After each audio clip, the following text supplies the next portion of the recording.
আমাদের এই 18 কোটি মানুষের 36 কোটি হাতকে যতক্ষণ পর্যন্ত সোনার হাতে পরিবর্তন করতে না পারবো, ততক্ষণ পর্যন্ত আপনি সোনার বাংলা করতে পারবেন না। এই দায়িত্বই বাংলাদেশ জামাত ইসলামী পালন করতে চায়। যতক্ষণ এই দায়িত্ব আমরা পালন করব, গোটা পৃথিবী আমাদের শত্রু হলে আমাদেরকে কেউ পরাজিত করতে পারে নাই, পারছে না, আমাদেরকে পারবেও না ইনশাআল্লাহ। বরং যারা আমাদের বিরোধিতা করছে তারাই একসময় উপলব্ধি করবে এই সোনার মানুষগুলোর হাতেই একমাত্র বাংলাদেশ সোনার বাংলা হতে বাধ্য। হিংসা করে লাভ নাই। আর রাজাকার, 71, স্বাধীনতা যুদ্ধ, বিরোধিতা, এই খেলার কার্ড আর চলবে না। এই কার্ড যারা খেলবেন তারা তো কেউ 45 মিনিট হেলিকপ্টার ওঠার টাইম পাইছিলেন। ভবিষ্যতে এই খেলা যদি কেউ খেলেন, এই জাতির সাথে যদি এই ইমপ্রেশন নিয়ে তামাশা করেন, তারা 45 মিনিট পেয়েছিল, আগামী দিনে এমন আন্দোলন এই দেশ এবং জাতি তৈরি করবে 45 সেকেন্ড সময় আপনি পাবেন। সুতরাং পুরনো খেলায় আর কেউ ফেলবেন না, ভাঙা রেকর্ড আর কেউ বাজাবেন না। আপনারা সবাই মিলে খুব বিরাট পরিকল্পনা নিলেন, আল্লাহ চাইছেন অন্যটা। আপনারা তো এই বছরে এই পরিকল্পনা এখানে নেওয়ার কথা না। এই পরিকল্পনা তো আমাদের ওয়ার্ডে ওয়ার্ডে, ইউনিটে মানুষের বাসায় বাসায় সিকিউরিটি মেনটেন করে 10 জন 5 জন বসে হওয়ার কথা। আমরা চিন্তা করছিলাম, আমরা পরিকল্পনা করছিলাম ওইটা। আর আল্লাহ বলছেন না, তোমাদেরকে আমি এবার ওপেন শুধু করে দেবো না, জাঁকজমকপূর্ণভাবে করবো। আলহামদুলিল্লাহ। তাহলে পরিকল্পনা না আপনারটা না আল্লাহরটা, কিন্তু আমরা ব্যস্ত কোনটা নিয়ে? ইজা জা নাসরুল্লাহি ওয়াল ফাতহ ওয়া রাআইতান নাসা ইয়াদখুলুনা ফি দীনিল্লাহি আফওয়াজা। 3টা নিয়ামত যখন তোমাদেরকে দেব, তখন 3টা দায়িত্ব বেশি করে পালন করবা। ফাসাব্বিহ বিহামদি রাব্বিক ওয়াস্তাগফির ইন্নাহু কানা তাওয়াবা। তোমাদেরকে যখন আমি সাহায্য করি, বিজয় দেই, এবং তোমাদের দলে দলে লোক তোমাদের দলে ভিড়াই দেই, এই 3টাই আল্লাহ দিছে না দেন নাই? তাহলে এখন তাসবিহ, হামদ, ইস্তেগফার, এটা কম হবে না বেশি হবে? দেখি ইনশাআল্লাহ পারবেন ইনশাআল্লাহ। এটা হলো আজকে প্রথম পরিকল্পনা। আর তাসবিহ আগে যা পড়ছি তার চেয়ে কম না বেশি? হামদ আগে যা পড়ছি কম না বেশি? ইস্তেগফার আগে যা পড়ছি কম না বেশি? আর আগে তো ইস্তেগফার পড়তে যাইতেন, বলা যায় না এই মিছিল থেকে হয়তো নাও ফিরতে পারে। ইস্তেগফার কমাই দিবেন, তাসবিহ কমাই দিবেন, হামদ কমাই দিবেন। আল্লাহ ওই শেখ হাসিনার চেয়ে আরো কঠিন জালিম শাসক আমাদের উপরে চাপাই দিতে আল্লাহর কমপক্ষে 10 বছর লাগবে।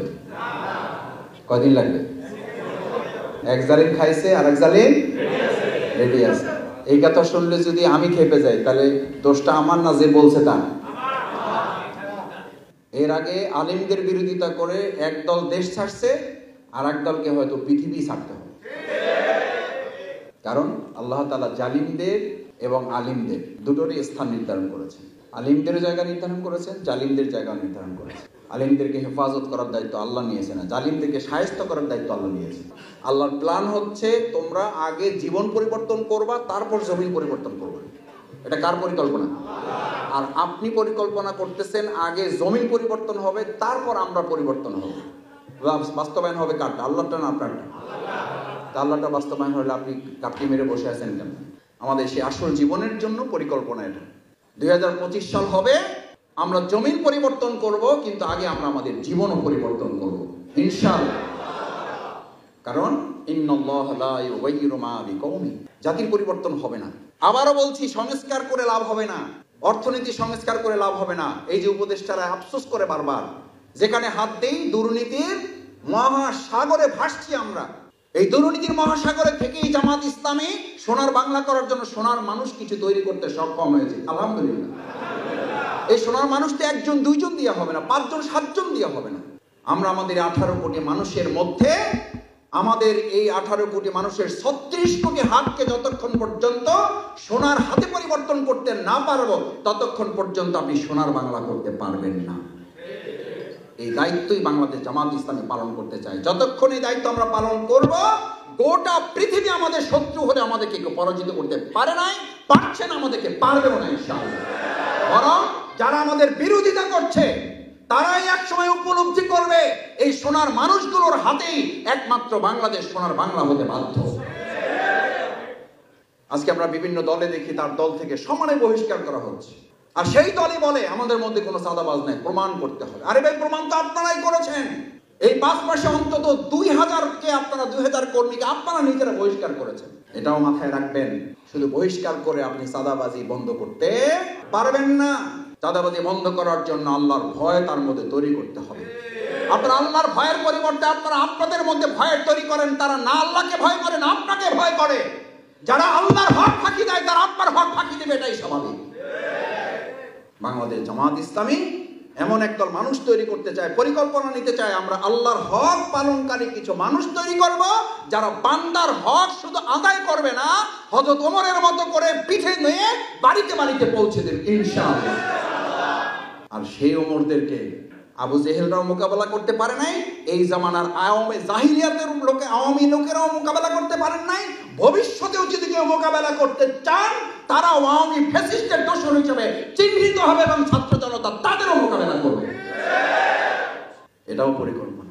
এই পরিকল্পনাও আপনাকে নিতে হবে যে আমরা চাঁদাবাজি করব না, চাঁদাবাজি করতেও আমরা সুদ খাবো না, ঘুষ খাবো না। সুদ ঘুষের দেশও আমরা কাউকে প্রতিষ্ঠা করতে, আমাদের ছাত্র জনতা জীবন বাজি রেখে হাত পা চোখ হারিয়ে উই ওয়ান্ট জাস্টিসের স্লোগান দিয়ে যে নতুন বাংলাদেশ উপহার দিয়েছে, আমাদের তৃতীয় পরিকল্পনা হচ্ছে সেই উই ওয়ান্ট জাস্টিস, সুশাসন, গুড গভর্নেন্সের বাংলাদেশ তৈরির জন্য সোনার বাংলার সোনার মানুষ আমরা তৈরি করবো ইনশাআল্লাহ। আলহামদুলিল্লাহ এটা শুরু হয়েছে আমাদের রৌমানী, আমাদের উত্তরাঞ্চলে। ইতিমধ্যে এক হাতে কাঁচি আর এক মুখে সিগারেট বা বিড়ি নিয়ে আছে, আর এক মুখে বলতেছে যে এই কাঁচি এবং এই বিড়ি হাতে থাকবে আর আধিপত্যবাদের কবর রচনা করার জন্য কৃষকরাই এখানে যথেষ্ট হয়ে যাবে। ওরা বলে ওদের কয়েক লক্ষ সেনাবাহিনী, আর আমরা বলি আমাদের 18 কোটি সেনাবাহিনী। যে কোনো মুসলিম দেশ রাসূল করিম সাল্লাল্লাহু আলাইহি সাল্লাম তার উম্মাকে এই ট্রেনিং দিত, প্রত্যেকে এক একজন সৈনিক। ইনশাআল্লাহ আমাদের বাংলাদেশকে আমরা এমনভাবে তৈরি করবো, প্রত্যেকে এক একজন সৈনিকের ট্রেনিং প্রাপ্ত হবে। তাদের সামনে দুটো পথ থাকবে, এক ইসলাম এবং দেশ। কারণ দেশ না থাকলে ইসলাম কোথায় চালাবে? আলহামদুলিল্লাহ বাংলাদেশ মুক্ত হয়েছে, এরপরে সিরিয়া মুক্ত হয়েছে। হয়েছে না হয় নাই? হয়েছে। এবার ফিলিস্তিনও মুক্ত হবে। তারা ফিলিস্তিনকে আগুন জ্বালাতে চেয়েছে, আল্লাহ তাদের অন্তর এবং রাষ্ট্র আগুন ধরিয়ে দিয়েছে। এবার টের বাবা আল্লাহ তাআলার কথা আমরা বলি তো, পরে কয় যে মোল্লার দৌর মসজিদ পর্যন্ত, এরা কই যাবে? এরা তো কোরআন হাদিসের আল্লাহর কথা বলে পার পাই যায়। আরে বেটা, পার পাওয়া না পাওয়া চোখে আঙ্গুল দিয়ে আল্লাহ বারবার দেখানোর পরে তোরা গোমরাহের দিকে যাও। ফিলিস্তিন আগুন ধরানোর জন্য যে ডলার তোরা নিয়োগ করেছে, তার কয়েক কোটি গুণ ডলার তোদের ইতিমধ্যে শেষ হয়ে গেছে। মুসলমানদের নিয়ে খেলার দিন শেষ। গোটা বিশ্বে এখন ইসলামের। আপনার হিংসা আপনার জায়গায় থাকবে, ইসলামের ভালোবাসা বিজয়ী হবে। হিংসা করে লাভ নাই। আর রাজাকার, 71, স্বাধীনতা যুদ্ধ, বিরোধিতা, এই খেলার কার্ড আর চলবে না। এই কার্ড যারা খেলবেন তারা তো কেউ 45 মিনিট হেলিকপ্টার ওঠার টাইম পাইছিলেন। ভবিষ্যতে এই খেলা যদি কেউ খেলেন, এই জাতির সাথে যদি এই ইমপ্রেশন নিয়ে তামাশা করেন, তারা 45 মিনিট পেয়েছিল, আগামী দিনে এমন আন্দোলন এই দেশ এবং জাতি তৈরি করবে 45 সেকেন্ড সময় আপনি পাবেন। সুতরাং পুরনো খেলায় আর কেউ ফেলবেন না, ভাঙা রেকর্ড আর কেউ বাজাবেন না। এই দেশ রক্ষার দায়িত্ব আমাদের আছে এবং আমরা তা করব। আমাদের এই কৃষক ভাইয়ের সাথে আমরাও যুক্ত থেকে আমাদের বিডিআর ভাইয়েরা, আমাদের বিজিবির ভাইয়েরা আলহামদুলিল্লাহ ইতিমধ্যে জায়গা উদ্ধার করা শুরু করছে। আর তারা বলছে থাকবে না, থাকবে না বাংলাদেশ। হকারিগুলো তো একটা স্টাইল থাকে, থাকবে না, থাকবে না বাংলাদেশ। যখন তারা বলতেছে তখন অলরেডি বাংলাদেশ নতুন জমি উদ্ধার করা শুরু করছে। এটা হলো তোমাদের প্রায়শ্চিত্ত। বাংলাদেশ জামাত ইসলামী বিগত 15 বছর আমরা যেমন স্বৈরাচারী রক্তকে উপেক্ষা করেছি, আমরা কারো দয়া দক্ষিণাকেও আমরা উপেক্ষা করেছি। আমরা কারো দয়ার উপর নির্ভর করি নাই। আমাদেরকে ব্যানার থেকে আলাদা করেছেন, আমাদেরকে মঞ্চ থেকে আপনারা আলাদা করেছেন, আপনারা নিজেরা আলাদা জোট করেছেন, আমাদেরকে আপনারা শাস্তি করার চেষ্টা করেছেন। আমরা এক মুহূর্তের জন্য আমাদের সামর্থ্যের ঊর্ধ্বে থেকে আমরা দায়িত্ব পালন করে রাজপথে মুখ করে চলেছি। এরপরও কেউ কেউ যখন এটা বলেন যে একটু রয়েস হয়ে আগান, জামাত ইসলামী রয়েস হয়ে আগাবে কার সাথে? আমরা এক আল্লাহর সাথে বোঝাপড়া করা ছাড়াই পৃথিবীর আর কারো সাথে বোঝাপড়া করব না। আর যদি বোঝাপড়া করার জায়গা থাকে সেটা শুধু জনগণের সাথে জামাত বোঝাপড়া করবে। আমাদেরকে ভয় দেখাইয়া তারাই পালাবার পথ তৈরি করেছেন, নিশ্চিত করেছেন তারা পালাবার পথ। নতুন করে আবার আমাদেরকে কেউ ভয় দেখাইয়া পালাবার রাস্তা তৈরি করেন না। আমরা আর চাই না। আমাদের আমিরে জামাত বলেন আমাদের দেশে আর এমন কোন শাসক না আসুক যে শাসক শাসন কার্য শেষ করার পর জেলখানা তার কপালে জোটে না, তার পালাইতে হয়, এমন কোন শাসক আর আমরা বাংলাদেশে দেখতে। তাদেরকে বোঝাতে হবে যে ইসলামের শাসন ব্যবস্থা মানে মানুষের মধ্যে ভয় তৈরি করা না, মানুষের মধ্যে একমাত্র শুধু ভয় থাকবে কার? আল্লাহ। আল্লাহর ভয় যে মানুষের মধ্যে থাকবে সেই মানুষ পরস্পরকে হত্যা করতে পারে না, সেই মানুষ চাঁদাবাজি করতে পারে না, সেই মানুষ দখলদারিত্বের মধ্যে যেতে পারে না, সেই মানুষ মানুষের হক নষ্ট করতে পারে না। খালি দেশ পরিবর্তন করবেন কিন্তু নিজের জায়গায় পকেট চাইপে ধরবেন, হবে না। ওরা ভোগের রাজনীতি করবে, আমরা ত্যাগের রাজনীতি করে বাংলাদেশ পরিবর্তন করব।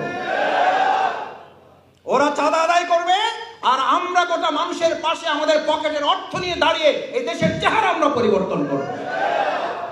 বিগত 15 বছরে আমরা পারছি না, পারি নাই?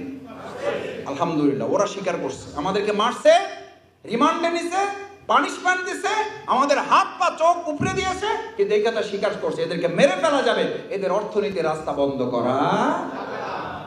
বাংলাদেশ ব্যাংক একসময় দেউলিয়া হয়ে গেলে যেতেও পারে, তো বাংলাদেশের জামাত ইসলামের ব্যাংক কখনো দেউলিয়া হবে না, কারণ আমাদের প্রত্যেকের এক একটা পকেট হলো এক একটা ব্যাংক। এর আগে প্রতিবারে 1 হাত জাগাইছেন, এবার যেহেতু আপনার কাজ না, এবার হলো থানার কাজ, মানে থানাটাকে মডেল করব। আল্লাহ আপনি মেহেরবানি করে আমাদের এই মতিঝিল, আমাদের এখানে অসংখ্য শহীদের রক্ত আছে, অসংখ্য ভাইয়ের ত্যাগ কোরবানি আছে, এই ত্যাগ কোরবানি রক্তে রঞ্জিত আমাদের মতিঝিলকে ইসলামী আন্দোলনের দুর্জয় ঘাঁটি হিসাবে কবুল করেন। অর্থনীতির রাজধানীকে আপনি ইসলামের রাজধানীতে পরিণত করে দেন। সুবহানাকাল্লাহুম্মা ওয়া বিহামদিকা আশহাদু আল্লা ইলাহা ইল্লা আনতা আস্তাগফিরুকা ওয়া আতুবু ইলাইক। আসসালামু আলাইকুম ওয়া রাহমাতুল্লাহি ওয়া বারাকাতুহু।